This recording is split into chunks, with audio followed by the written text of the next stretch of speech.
നമ്മളെ 90 കിഡ്സിന്റെ ഒരു മെയിൻ പ്രത്യേകത എന്താണെന്ന് അറിയാം നിങ്ങൾക്ക്?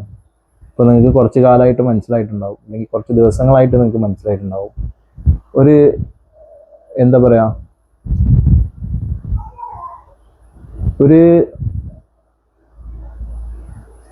ഗ്രാമത്തെ അല്ലെങ്കിൽ ഒരു ഒരു വാർഡിന് അതിന് ചെറുത് എന്തെങ്കിലും ഉണ്ടെങ്കിൽ അതിലേറ്റവും ചെറുതെന്ന് പറഞ്ഞാൽ നാരോ കൺസെപ്റ്റ് എന്ന് പറയുമ്പോൾ നമ്മളെ സംബന്ധിച്ചിടത്തോളം നമ്മുടെ വീടായിരിക്കും അല്ലേ. ആ വീട്ടിൽ നിന്ന് നമ്മൾ നല്ലൊരു ഫൗണ്ടേഷൻ കിട്ടിക്കഴിഞ്ഞാൽ, പ്രത്യേകിച്ച് ഇപ്പോൾ പറയാന്നുണ്ടെങ്കിൽ നമ്മുടെ ഉമ്മ ഉപ്പ അവരിൽ നല്ലൊരു ഫൗണ്ടേഷൻ നമുക്ക് കിട്ടിയിട്ടുണ്ടെങ്കിൽ, ഇപ്പോൾ എന്നെ സംബന്ധിച്ചിടത്തോളം ഈ 90 കിഡ്സ് എന്ന് പറഞ്ഞത് എന്തായാലും എല്ലാവർക്കും നല്ലൊരു ഫൗണ്ടേഷൻ കിട്ടി കാണും. അതിപ്പോൾ കുറച്ച് ദിവസമായിട്ട് എല്ലാവർക്കും മനസ്സിലായി കാണും, ഞാൻ വിശ്വസിക്കുന്നു. എന്നാലും നമ്മളെ സംബന്ധിച്ചിടത്തോളം ഇത് ഇനി ഒരു കുട്ടികൾക്ക് നമ്മളിത് പകർന്നു കൊടുക്കണം എന്നുള്ളതാണല്ലോ. അപ്പോൾ അതിൻ്റെ ഭാഗമായിട്ട് ഞാൻ കുറച്ച് കാര്യങ്ങൾ സംസാരിക്കുകയാണ്. അതായത് നമ്മൾ ഇപ്പോൾ 90 കിഡ്സിനെ സംബന്ധിച്ചിടത്തോളം ഇപ്പോൾ മനസ്സിലായ കാര്യങ്ങൾ, നമ്മൾ നമ്മുടെ കുട്ടികളെ, ഇല്ലെങ്കിൽ നമ്മളിപ്പോൾ പറയാന്നുണ്ടെങ്കിൽ നമ്മുടെ നാട്ടിൽ നമ്മൾ പഠിച്ചു വളർന്ന സ്ഥലം ബാലവാടിയിൽ ആണെന്നുണ്ടെങ്കിലും, ആ ബാലവാടിയിൽ ജോലി ചെയ്യാൻ താല്പര്യപ്പെടുന്ന ഒരു മൈൻഡ് സെറ്റാണ് നമ്മളെ സംബന്ധിച്ചിടത്തോളം 90 കിഡ്സ് എന്ന് പറയുന്നത്. അപ്പോൾ ഞാൻ ഇപ്പോൾ നമ്മുടെ സ്കൂള് ഒക്കെ ഒന്ന് ജസ്റ്റ് എൻ്റെ മോനെ കൊണ്ടുപോയി അവിടുന്ന് നമ്മൾ ഉച്ചയ്ക്കൊക്കെ കഞ്ഞി കുടിക്കുമായിരുന്നു, കഞ്ഞിയും പയറും ഒക്കെ. ഇന്ന് MUP സ്കൂൾ കട്ടപ്പാറ സ്കൂളിലൊക്കെ ഇങ്ങനെ കയറി മോനെയും കൂട്ടി പോയി.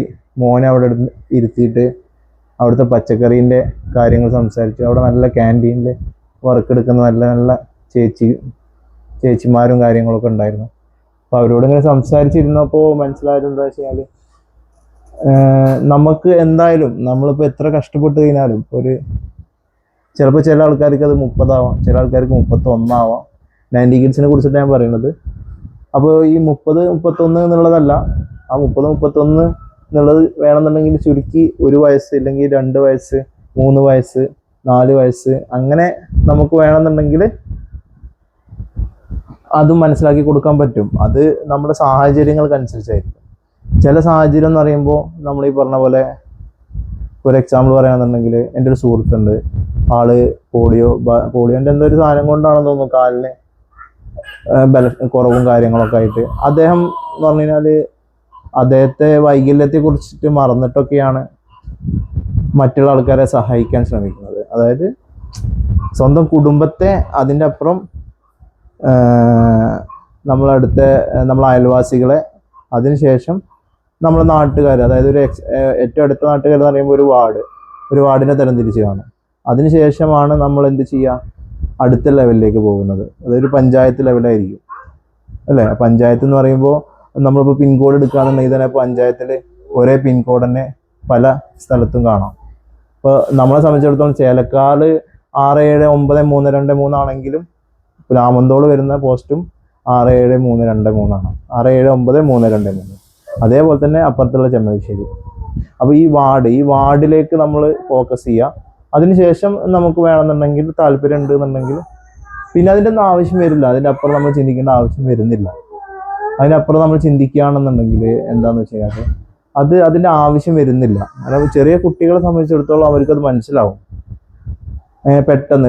ഇപ്പോഴത്തെ ജനറേഷൻ എന്ന് പറഞ്ഞാൽ നമ്മളെ പഴയ 10 പൈസ 20 പൈസ ബസ്സിൽ തൂങ്ങിപ്പിടിച്ച് പോവുക, 1 റുപ്യക്ക് കിട്ടിയിട്ടില്ലെങ്കിൽ ടെൻഷൻ ആവുക, 1 റുപ്യ നമ്മളെ കയ്യിൽ പോക്കറ്റിൽ ഇട്ടിട്ട് ആ ബസ് കയറുമ്പോൾ ആ പോക്കറ്റിൽ നിന്ന് 1 രൂപ പോയിട്ടുണ്ടെങ്കിൽ കണ്ടക്ടറോട് എന്താ പറയുക, ആ ഒരു പേടിയും കാര്യങ്ങളൊന്നും അല്ല ഇപ്പോഴത്തെ ജനറേഷൻ എന്ന് പറയുന്നത്. ഇപ്പോഴത്തെ ജനറേഷൻ എന്ന് പറഞ്ഞ പോലെ നമ്മളെ എന്താ പറയുക, ഇതുപോലത്തെ ഫോണ്, ഇപ്പോൾ ഇത് സാംസങ് S25 അൾട്രയാണ് 1.5 ലക്ഷം രൂപയാണ് MRP അറിയുന്നത്. അപ്പോൾ ഈ MRP എന്നൊക്കെ പറഞ്ഞു കഴിഞ്ഞാൽ നമ്മളെ സംബന്ധിച്ചിടത്തോളം ഇപ്പൊ നമുക്ക് വേണമെന്നുണ്ടെങ്കിൽ ഈ 1.5 പറഞ്ഞ എമൗണ്ട് നമ്മളൊരു 4-5 സ്ഥാപനം പെരിന്തൽമണ്ണ പോയിട്ട് ചോദിച്ചു കഴിഞ്ഞാൽ, ഇമേജ് മൊബൈൽ ആണെങ്കിലും ഗൾഫ് മൊബൈൽ ആണെങ്കിലും പോയി ചോദിച്ചു കഴിഞ്ഞാൽ നമുക്ക് പറയാം 1,32,000 മുകളിൽ തരൂല. ഇനിയിപ്പോൾ ചിലപ്പോൾ ഒരു 500 1000 ഡിഫറൻസ് ചിലപ്പോൾ നമുക്ക് കാണാം. എങ്കിൽ പോലും നമുക്ക് അവർ മനസ്സിലാക്കാൻ വേണ്ടിയിട്ട് എന്നുള്ള കാണുന്നുണ്ടെങ്കിൽ പോലും, എന്നെ സംബന്ധിച്ചിടത്തോളം ഞാനിത് എന്ത് ചെയ്തു, 1 ലക്ഷത്തിന് മേടിച്ചു. 1 ലക്ഷം മേടിച്ചു. അവർ പറഞ്ഞ ഒരു കടയിൽ നിന്ന് ഞാനിപ്പോൾ എക്സാമ്പിൾ പറയുകയാണെന്നുണ്ടെങ്കിൽ മൈജിയിൽ പോയിട്ട് ഞാൻ മേടിച്ചു 1,00,000 രൂപയെ ഞാൻ കൊടുത്തുള്ളൂ.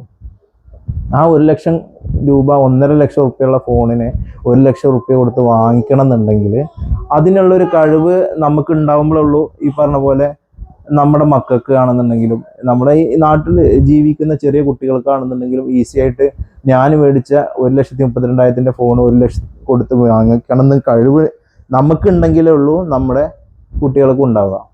ഞാൻ പറയുന്ന മനസ്സിലാവുണ്ടാവും ഞാൻ വിചാരിക്കുന്നു.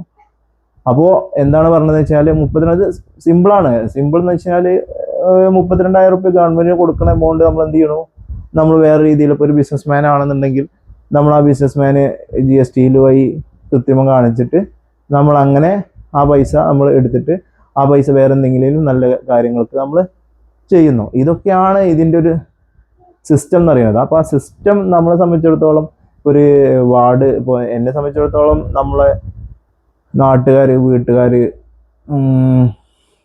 കുടുംബം, അങ്ങനെ പല രാജ്യം എന്നല്ല പറയുന്നത്. വയനാട് ഏരിയയിലാണെങ്കിൽ വയനാടിൻ്റെ കുടുംബം ഉണ്ടായിരുന്നു, കണ്ണൂർ കുടുംബം ഉണ്ടായിരുന്നു, മലപ്പുറം കുടുംബം ഉണ്ടായിരുന്നു, പിന്നെ അങ്ങനെ കോഴിക്കോട്, അങ്ങനെ കുറേ മൊത്തം ഒരു കുടുംബമയത്തിലാണ് ഇപ്പോൾ നമ്മളിങ്ങനെ പോയിക്കൊണ്ടിരിക്കുന്നത്. അപ്പോൾ എന്താണെന്ന് വെച്ച് കഴിഞ്ഞാൽ നമുക്ക് ചിലപ്പോൾ നെഞ്ഞെരിച്ചിലും കാര്യങ്ങളൊക്കെ വരും. അപ്പോൾ അതൊക്കെ കണ്ട് മനസ്സിലാക്കിയിട്ട് നമ്മുടെ കുട്ടികളെ നമുക്ക് മാക്സിമം നല്ല അടുത്ത ജനറേഷനിലേക്ക് നമുക്കിപ്പോൾ സാംസങ്ങിൻ്റെ അൾട്രാ വാച്ചൊക്കെ എന്ന് വെച്ചാൽ മേടിച്ചു, അതൊക്കെ നമുക്ക് കാണിച്ചിട്ട് അവർക്ക് ഇതാണ് ഇനി വരാൻ പോകുന്ന യുഗം, അതായത് ആർട്ടിഫിഷ്യൽ ഇൻ്റലിജൻസ് ആണെന്നല്ലോ. അപ്പം നമുക്ക് തന്നെ അതിൻ്റെ ക്യാപ്പബിൾ ആയിട്ടുള്ള കുട്ടികളെ കണ്ടെത്തിയിട്ട് നമുക്ക് ഒരു ഫൗണ്ടേഷൻ എന്നുള്ള നിലക്ക്, അതിപ്പോൾ എല്ലാ ആൾക്കാർക്കും ഇത് കൊടുക്കാൻ പറ്റിക്കോളന്നില്ലല്ലോ, എല്ലാ ആൾക്കാരും കൊടുക്കാൻ പറ്റിക്കോളന്നില്ല. പക്ഷേ നമ്മളെ സംബന്ധിച്ചിടത്തോളം ആർക്കാണോ ഇനിയിപ്പോൾ അങ്ങനെ കൊടുക്കാൻ ബുദ്ധിമുട്ട് ഉണ്ട് എന്നുള്ളെങ്കിൽ നമ്മൾ അതിൻ്റേതായിട്ടുള്ള കൺസൾട്ടേഷൻ കൊടുക്കുന്നുണ്ട്. എൻ്റെ പേര് മുഹമ്മദ് മുത്തബാസിം, കട്ടുപ്പാറ സ്വദേശം. ഞാനൊരു കമ്പനി റൺ ചെയ്യുന്നുണ്ട്, MBZAD കോർപ്പറേറ്റ് സൊല്യൂഷൻസ്. അത് കട്ടുപ്പാറയാണ് റൺ ചെയ്യുന്നത്. ബിൽഡിംഗ് നമ്പറും കാര്യങ്ങളൊക്കെ നിങ്ങൾക്ക് നെറ്റിൽ സെർച്ച് ചെയ്ത് കഴിഞ്ഞാൽ കിട്ടും.